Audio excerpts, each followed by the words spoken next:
Halo Sobat Invest, jumpa lagi bersama saya Bagus Wicaksono dalam podcast DPM PTSP Kaltim. Kali ini perjumpaan podcast DPM PTSP Kaltim membahas isu yang sangat menarik dalam rangka meningkatkan SDM aparatur khususnya untuk peningkatan investasi di Indonesia, khususnya lagi di Provinsi Kalimantan Timur. Dan hari ini kita akan membahas topik yang sangat menarik dan relevan. Telah hadir bersama kami Bapak Beni Sarbini. Selamat pagi Pak Beni. Pagi. Lebih akrab disapa Kang Beni ya Pak? Betul, siap. saya dari Jawa Barat. Siap Bapak. Baik Kang Beni, terima kasih telah menerima rombongan kami di kantor Kementerian Investasi BKPM di Jakarta ini Bapak. Baik Bapak. Baik Sobat Invest, bersama Kang Beni kita akan membahas tema yang sangat menarik khususnya untuk peningkatan investasi di Indonesia di Provinsi Kalimantan Timur dan Kabupaten Kota. Tema yang akan kita bahas bersama Kang Beni yakni mengenai pembinaan jabatan fungsional penata kelola penanaman modal. Baik Kang Beni, bisa dijelaskan kepada para Sobat Invest khususnya di Provinsi Kalimantan Timur dan Kabupaten Kota, apa itu Pak jabatan fungsional penata kelola penanaman modal dan tanggung jawab utamanya itu apa saja Bapak? Baik Mas, terima kasih sebelumnya atas acara dari podcast untuk penanaman modal ini. Tentunya kami sangat berterima kasih karena apa? Karena acara ini bisa dijadikan sebagai ajang sosialisasi ya maupun penyebaran informasi terkait jabatan fungsional penata kelola penanaman modal. Jadi jabatan fungsional penata kelola penanaman modal merupakan jabatan fungsional baru yang terbit di akhir 2022 beriringan bersamaan dengan kebijakan pemerintah dalam hal penyederhanaan birokrasi, dalam hal penyertaan dari tadinya eselon 3 menjadi madya, kemudian eselon 4 menjadi jabatan fungsional muda. Nah, dari situlah kami diminta oleh Kemenpan RB untuk membuat jabatan fungsional yang menangani terkait teknis penanaman modal nih Mas, karena selama ini memang belum pernah ada jabatan fungsional di bidang penanaman modal. Kemudian pada awal kita menyusun jabatan penanaman modal ini, kita mengusulkan ke Kemenpan RB, kami mengusulkan dari BKPM kami mengusulkan beberapa nomenklatur jabatan ya Mas ya. Jadi dari masing-masing di kami ke deputian kami mengusulkan satu nomenklatur jabatan fungsional. Awalnya kami mengusulkan ada analis penanaman modal, ada pemeriksa penanaman modal, ada juga kami mengusulkan promotor investasi seperti itu. Tapi karena di kebijakan di Kemenpan RB adalah simplifikasi jabatan Mas, jadi akhirnya diputuskanlah satu nomenklatur jabatan yang bisa mengakomodir seluruh fungsi yang ada di Kementerian Investasi BKPM. Maka diputuskanlah jabatan fungsional penata kelola penanaman modal, yang mana jabatan fungsional ini telah melingkupi semua tugas fungsi yang ada di Kementerian Investasi BKPM, dari mulai perencanaannya, dari mulai pelaksanaan penanaman modalnya sampai dengan evaluasi maupun pemantauan daripada penanaman modal itu sendiri. Jadi tugas utama dari penanaman modal ini adalah jabatan fungsional yang memiliki tugas, tanggung jawab, wewenang maupun ruang lingkup terkait tata kelola dengan penanaman modal itu sendiri. Bagi tanggung jawab dan ruang lingkupnya yang berkaitan dengan penata kelola penanaman modal ya Pak utamanya. Penata penanaman modal. Oke, baik Pak. Lalu Pak Kang Sarbini, Kang Beni ya Pak, mohon izin Pak. Kang Beni, kira-kira kualifikasi atau kriteria apa saja Pak untuk para ASN di daerah khususnya Pak agar bisa menduduki jabatan fungsional penata kelola penanaman modal itu Kang? Untuk pertama kan untuk pendidikan, karena ini jabatan fungsional adalah keahlian, jadi tentunya syarat utamanya adalah pendidikan sarjana S1 ini minimal untuk menduduki jabatan fungsional penata kelola penanaman modal ini. Kemudian spesifikasi apa sih untuk kualifikasi pendidikannya? Nah, ini tentunya dilihat daripada nanti cara mekanisme masuk ke JAP ini. Kalau misalkan nanti mekanisme masuknya melalui JAP pangkat pertama atau modal CPNS, itu sudah ada kualifikasi pendidikan yang dipersyaratkan melalui Permenpan 1 2022. Di situ cukup luas bidang ilmunya, dari mulai bidang ilmu sosial, eksak sampai dengan sastra maupun teknologi industri gitu. Sampai dengan teknologi. Dengan di bidang teknologi itu ya.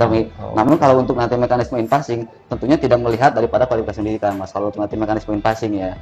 Tapi kalau untuk mekanisme tadi melalui pengangkatan pertama atau pembinaan jabatan itu nanti dilihat tuh kualifikasi pendidikannya. Tapi kalau mekanisme nanti in-passing atau penyesuaian tentunya tidak melihat lagi tadi kualifikasi pendidikan. Bicara mengenai in-passing untuk ASN yang akan ke jabatan fungsional penata kelola penanaman modal, kira-kira prosesnya seperti apa itu? Baik, mungkin sebelum ke situ saya jelaskan dulu. Jadi mekanisme untuk memasuki jabatan fungsional itu ada beberapa mekanisme ya. Kalau kita lihat di penerapan RB nomor 1 tahun 2023 di situ ada 4 mekanisme nih. Yang pertama ada pengangkatan pertama itu melalui apa? Melalui CPNS maupun P3K. Yang mekanisme kedua adalah melalui perpindahan jabatan, itu adalah mekanisme masuk ke penanam modal melalui perpindahan dari jabatan lain selain jabatan penata kelola penanam modal. Apakah bisa dari jabatan struktural maupun dari jabatan sesama jabatan fungsional. Yang ketiga adalah penyesuaian atau in-passing. Dan yang keempat adalah promosi atau kenaikan jenjang atau misalkan kenaikan jenjang secara diagonal. Nah, untuk tadi yang in-passing atau penyesuaian, jadi in-passing penyesuaian ini adalah mekanisme yang diberikan kepada semua JF baru yang belum berumur 2 tahun JF-nya. Nah, karena di JF penanam modal ini kita baru terbit tahun November 2022, berarti kita diberikan masa in-passing, kita diberikan kemudahan untuk melakukan in-passing sampai dengan November 2024 ini, itu mas in-passing. Tentunya karena in-passing ini adalah kemudahan dan JF baru belum siap tuh semua instrumen-instrumen untuk kalau misalnya kita uji kom, nah makanya diberikan in-passing. Nanti pelaksanaan tanpa uji kompetensi, karena kemudahan ini tanpa uji kompetensi. Uji kompetensi pun kalau misalnya ada bentuknya hanya portofolio dan administrasi itu. Oke kan. Berarti yang belum mengajukan masih akan diberi kesempatan pada akhir 2024 ini ya? Pasti akan diberikan kesempatan itu, pasti. Kita pasti akan membuka masa in-passing ini sampai dengan pengangkatan terakhir sampai dengan November 2024. Sampai dengan 15 November 2024. 15 November 2024. Oke, baik. Baik, mohon izin Kang. Mengenai perpindahan jabatan ke jabatan fungsional penata kelola penanaman modal ini, kira-kira mekanismenya seperti apa, Kang? Ya, baik. Jadi seperti tadi kami sampaikan ya, jadi mungkin kami di BKPM ini selaku pembina sampai dengan November ini kita akan fokus dengan in-passing atau penyesuaian tadi. Nah, setelah itu selesai, nanti setelah masa in-passing selesai, kami tentunya akan menerima laporan juga dari semua DPM-PTSPSI secara nasional ya, termasuk dari Kalimantan Timur. Nanti kami baru masuk ke tahap berikutnya, mungkin di awal 2025 kita masuk ke dalam tahap perpindahan jabatan. Nah, tapi saat ini kami pun sudah sudah mulai menyusun nih, sudah mulai menyusun draft untuk pedoman nanti perpindahan jabatan. Nah, tentunya tadi perbedaannya jika tadi in-passing itu tanpa ada uji kompetensi ya, tapi dengan perpindahan jabatan tentunya nanti akan ada uji kompetensi. Pertama itu perbedaannya. Terus yang kedua, tadi jika in-passing itu yang dilihat adalah kepangkatan ya, in-passing yang lihat kepangkatan tanpa melihat jabatannya. Kalau perpindahan jabatan ini dilihat nanti jabatannya. Itu yang kedua. Kemudian yang ketiga, kalau tadi in-passing itu tanpa ada persyaratan batas usia nih untuk in-passing. Tapi kalau di perpindahan jabatan tentunya mengacu kepada Permepan 1 2023 ada batasan usia untuk melakukan nanti perpindahan jabatan. Selain itu, balik lagi tadi ke Permepan 51, untuk perpindahan jabatan dilihat lagi pendidikannya, kualifikasi pendidikannya, S1 bidang apa dia, apakah sesuai nggak dengan yang ada di Permepan 51 itu. Kemudian apabila kita melihat Permepan 1, di situ disebutkan bahwa untuk perpindahan jabatan dari semua jabatan pelaksana, perpindahan jabatan hanya dimungkinkan untuk ke pertama ya, hanya dimungkinkan untuk ke level pertama. Namun seiring berjalannya waktu, kemudian kami dari beberapa KL juga mengajukan semacam usul saran kepada Kemenpan RB, kiranya mudah-mudahan tidak semua jabatan pelaksana itu diakomodirnya dipindahkan jabatan ke jenjang pertama. Nah, alhamdulillah setelah terbit juga surat Menpan nomor 3 tahun 2024 ini, yang mana dimungkinkan apabila kepangkatannya sudah mencapai 3C atau 3D itu nanti dimungkinkan untuk ke jenjang muda. Nah, kami pun termasuk di BKPM mungkin termasuk KL yang akan mengakomodir ini. Jadi nanti kedepannya apabila untuk pindah jabatan ya, nanti kami akan melihat kepangkatan selain jabatannya. Jadi untuk jabatan pelaksana selama pangkatnya 3C atau 3D itu dimungkin dan ada formasi kosong, berarti itu dimungkinkan untuk perpindahan jabatan ke jenjang muda. Jenjang muda. Itu. Bagaimana Kang? Mohon izin tadi disampaikan bahwa perpindahan jabatan itu ada batasan usia, sedangkan untuk in-passing ada tidak terbalik ya Kang, kalau untuk perpindahan jabatan ada batasan usia, sedangkan in-passing ada batasan usia. Usia berapa aja Kang ketentuannya untuk perpindahan jabatan? Jadi untuk in-passing tidak ada batasan usia. Tidak ada batasan usia. Selama yang bersangkutan belum memasuki batas usia pensiun, berarti masih bisa diusulkan untuk in-passing. Tapi kalau perpindahan jabatan ada batasan usianya. Untuk pertama dan muda batasan usianya 53 tahun maksimal. 53 53 tahun. Perpindahan jabatan. Iya, perpindahan jabatan menuju ke pertama atau muda. Untuk yang madya 55 tahun. 55 tahun. Betul, betul. Untuk yang apa namanya? Untuk yang utama 57 tahun. 57 tahun Betul, untuk 57. maksimal pengajuan ke Betul. yang utama itu ya. Mungkin bahasanya bukan maksimal pengajuan ya, tapi pada saat dilantik usianya maksimal segitu. Maksimal 57. Iya. Karena bisa diperkirakan pensiunnya di 60 tahun ya Kang, kalau Iya, fungsional ya Kang. betul. Baik. Kemudian tadi disampaikan Kang bahwa untuk jabatan fungsional penata kelola penanaman modal 3C itu adalah muda, penata muda ya Kang. Betul, Penata muda. Bagaimana untuk yang kelas pengklasifikasian ahli muda, ahli pertama sama ahli madya itu Kang? Kira-kira kriteria pengklasifikasiannya seperti apa? Untuk pengklasifikasiannya sebetulnya kan sudah ada di Permenpan 51 2022 ya di situ. Permenpan 51 tahun 2022 tentang penata kelola penanaman modal. Tapi Permenpan 51 ini kan telah hampir semua Permenpan tentang JF kan sudah direvisi ya dengan Permenpan 1 2023 yang dimana yang dulu adanya butir-butir kegiatan untuk setiap JF, nah itu sudah dihilangkan dengan Permenpan 1 2023. Nah, tapi tetap acuan untuk tadi pengklasifikasian kerjaan daripada pertama, muda, madya, utama tetap ada perbedaan-perbedaannya. Mungkin untuk yang pertama pekerjaannya lebih kepada pengumpulan bahan, lebih kepada identifikasi untuk yang pertama. Untuk yang muda kan lebih kepada analisisnya seperti apa, terus verifikasi yang muda. Kemudian yang madya lebih kepada misalkan evaluasi, lebih kepada menyusun misalkan draft rekomendasi untuk yang madya. Nah, untuk yang utama kan lebih kepada hal-hal yang sifatnya strategis gitu sih. Iya. Baik Kang. Jabatan fungsional penata kelola penanaman modal termasuk baru ini ya Kang berarti. Betul. Untuk di periode tahun 2024 ini lebih kurang baru dimulai 2022 ini ya Kang. 2022 November. Bagaimana pandangan Kang Benny jabatan fungsional penata kelola penanaman modal ini dalam mendukung peningkatan investasi Kang, khususnya di Kalimantan Timur, mengingat bahwa Kalimantan Timur sebagai salah satu kawasan yang penting saat ini dengan adanya ibu kota Nusantara itu Kang. Baik. Jadi kan pembentukan Japung ini kembali ke dulu prinsip dasar pertamanya Mas ya. Jadi tujuan pemerintah membuat Japung ini adalah untuk simplifikasi, menyederhanakan birokrasi gitu ya. Dimana yang dulu misalnya pekerjaan harus secara berjenjang dari mulai staf, masuk kepada kepala seksi, masuk kepada kepala bidang, terus baru misalnya kalau di daerah langsung ke kepala dinas. Nah, dengan adanya simplifikasi jabatan, termasuk di dalamnya ini ada JPKPM penanaman modal. Nanti tentunya pekerjaan akan lebih cepat nih. Berarti pekerjaan lebih cepat, pelayanan publik juga nanti akan lebih cepat ya dalam hal investasi. Jika dulunya misalkan nih tadi untuk perizinan dari staf harus berjenjang sampai dengan kepala dinas. Nah, berarti dengan sekarang bisa dari level pertama bisa langsung misalkan untuk izin yang sifatnya sederhana bisa langsung ke kepala dinas. Nah, dengan hal itulah berarti ini akan mempercepat proses perizinan.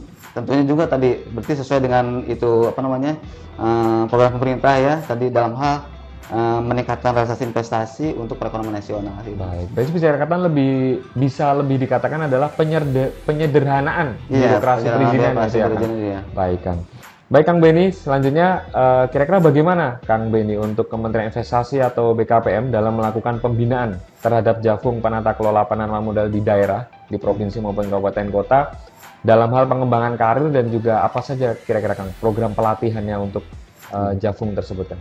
Baik, mungkin kalau saya kelompokkan ya. Jadi tugas dari para instansi pembina itu ada banyak sebetulnya. Ada banyak tugas instansi pembina ya dari mulai tadi kita dari mulai menyusun informasi itu tugas pembina, terus verifikasi dari usulan informasi sendiri, kemudian kita menerbitkan rekomendasi, kita menyusun berbagai pedoman, apakah pedoman inovasi, apakah pedoman perpindahan jabatan, apakah tadi pedoman dari awalnya pedoman informasi. Kita juga bertugas menyampaikan sosialisasi tentunya ke DPMPTSP ya atau ke instansi pengguna. Dan kita juga punya tugas untuk menyiapkan sistem informasinya seperti apa untuk mempermudah jabatan fungsional. Nah, selain tugas itu, ada juga tugas instansi pembina itu untuk melakukan pembinaan dari sisi kompetensinya. Dan tentunya dalam hal pelaksanaan pendidikan pelatihannya, tentunya orang diangkat dengan jabatan fungsional PKPM harus dibekali juga dengan ilmu-ilmu penanaman modalnya tentunya. Nah, kami di sini ada teman-teman kami ada unit tersendiri di sini, ada pusat pendidikan dan pelatihan BKPM.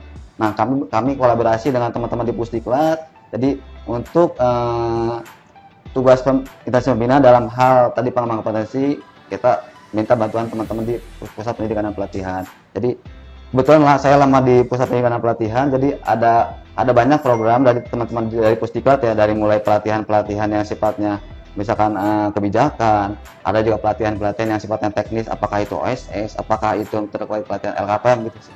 Baik. Kang, kira-kira terkait dengan pembinaan yang dilakukan dengan Pusdiklat BKPM tadi, kira-kira harapannya apa saja, Kang, untuk terhadap jabatan fungsional tersebut, penata kelola penanaman modal terhadap perubahan atau perbaikan iklim investasi di daerah khususnya, Kang Beni? Ya, tadi karena ada banyak program ya dari teman-teman di Pusdiklat. Salah satunya tadi ada pelatihan perencanaan kebijakan penanaman modal. Nah, di situ kan nanti teman-teman aparatur di daerah akan diberikan pelatihan nih, bagaimana cara menyusun kebijakan yang betul ya, kebijakan yang betul, yang tentunya yang pro terhadap investasi supaya dapat meningkatkan iklim investasi situ, Mas. Baik, Kang Beni, dari penjelasan Kang Beni tadi sangat terlihat jelas bahwa sangat strategis betul jabatan fungsional dari penata kelola penanaman modal. Kira-kira dari jabatan fungsional PKPM ini bagaimana dapat berinteraksi dengan investor baik penanaman modal dalam negeri maupun penanaman modal asing ini, Kang? Baik, Mas. Jadi kan di sini mungkin yang kaitan langsung dengan teman-teman investor itu adalah teman-teman kami yang di Kedeputian Pelayanan ya, untuk di BKPM. Mungkin kalau untuk di daerah yang dulunya di PTSP mungkin ya, itu akan langsung berkaitan dengan para investor. Nah, jadi PKPM ini tentunya akan menjadi garda terdepan nih dalam menghadapi investor ya, dari mulai membina dalam hal misalkan menyiapkan bahan-bahan apa saja sih yang diperlukan nih untuk melakukan perizinan untuk perizinan berusaha ya, bahan-bahan apa saja ya. Tentunya sebelum masuk ke situ tentu akan dibina juga tuh oleh teman-teman yang dari PKPM di Kedeputian Promosi ya. Di Kedeputian Promosi nanti akan dibina dari situ, nanti akan dilanjutkan dengan pembinaan oleh teman-teman di Kedeputian Pelayanan. Nah, kenapa hal ini dilakukan ya, tentunya untuk memberikan kemudahan kepastian kepada investor dalam melakukan izin usahanya di nasional. Baik, Kang Beni, tadi disampaikan bahwa pembinaan itu terdekat untuk Jafung PKPM. Bagaimana kan kira-kira untuk pengklasifikasian pemberian tunjangan fungsional tersebut dan juga sistem pengklasifikan gaji dari ahli muda pertama dan juga sampai madya itu bagaimana, Kang, pengklasifikasiannya? Oke, baik, ini alhamdulillah kabar baik nih. Jadi kami baru saja menerima penetapan dari Kemenpan RB ya untuk kelas jabatan nih. Jadi kelas jabatan kami alhamdulillah baru menerima dari Kemenpan RB yang mana PKPM pertama kelas jabatan secara nasional berlaku 8 kelas jabatan semua. Untuk yang muda kelas jabatannya 10, untuk yang madya kelas jabatannya 12, dan untuk yang utama kelas jabatan 14. Tentunya berapa nilai jabatan dari masing-masing kelas tadi? Untuk nilai jabatannya tentunya kan akan disesuaikan dengan masing-masing nilai jabatan dengan masing-masing nilai tunkin di kementeriannya. Disesuaikan juga dengan nilai TPP kalau di daerah ya, dengan nilai TPP dari masing-masing daerah. Itu Mas dari sisi tunjangan, dari sisi kelas jabatan. Kemudian dari sisi tunjangan jabatan, kebetulan Kemenpan RB sudah menyelesaikan juga dengan teman-teman di Kemenq ya untuk tunjangan jabatan. Nah, sampai saat ini belum terbit kebetulan perpres untuk tunjangan jabatannya. Jadi di BKPM sendiri sampai dengan saat ini untuk pembayaran tunjangan jabatan masih menggunakan pembayaran tunjangan jabatan struktural eselon 3 maupun eselon 4 itu. Tapi kalau untuk kelas jabatan alhamdulillah sudah terbit dan naik semua nih, Mas. Jadi jika kalian dulu misalkan kepala seksi kelas jabatannya 9 ya, kemudian setelah dia berubah menjadi penata kelola penambahan muda, kelas jabatan menjadi 10. Tentunya ada kenaikan dari sisi penghasilan. Dalam hal ini dari sisi tunjangan kinerja maupun TPP kalau nanti di daerah itu sih. Oh, baik. Artinya dari eselon 4 aja 9 bisa naik ke 10 nih ya? Iya, kelas jabatan dari 9 menjadi 10, eselon 3 dari eselon 3 kebetulan tetap sih eselon 3 dari 12 menjadi 12. Baik. Ini kabar baik yang tentunya ditunggu semuanya ini, Kang, untuk para teman-teman di daerah khususnya kabupaten, kota, dan provinsi, kan. Baik, kan. Mungkin satu lagi ya, jadi kami juga terkait dengan kelas jabatan maupun terkait dengan pedoman invasi.